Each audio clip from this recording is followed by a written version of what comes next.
Para sa balitang nakaka-good vibes, isang bata sa Pangasinan ang nag-viral online matapos ang kanyang ginawa sa kanilang year-end party.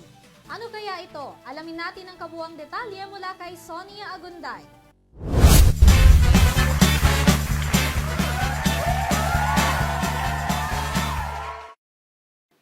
Nagbabalik ang mga balitang Pampa-Good Vibes. Sa mga nais mo ng isang tabi ang stress, halina't panoorin natin ang nakaka-good vibes na video ng isang batang lalaki na ginulat ang nakararami sa ginawa nito sa kanilang year-end party.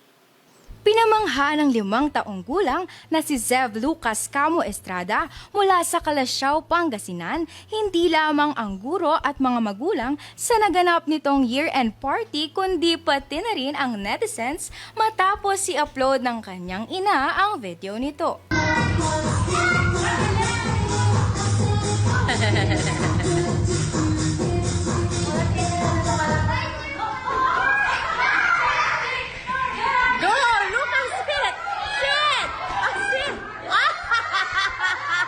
Gentleman! Oh my goodness! Buti nakunan ko ng video, girl! Makikita sa video ang paglalaro ni Lucas kasama ang mga klase nito ng trip to Jerusalem. At labis na ikinagulat na lamang ng mga manonood nang huminto ang music at okupado na ang mga upuan ay tinuro nito ang kanyang kaklasing babae at pinaupo.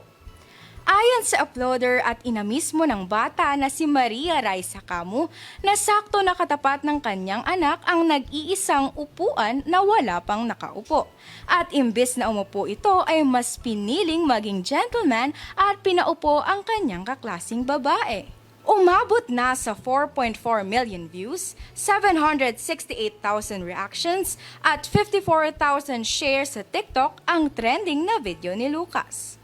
Dagdag pa ng ina nito, natalo man sa laro ang kanyang anak, ngunit panalo naman ito sa puso ng milyong-milyong tao na nakapanood ng viral na video. At iyan ang balitang Pampa-Good Vibes. Gusto mo rin bang magbahagi ng mga feel-goods na balita?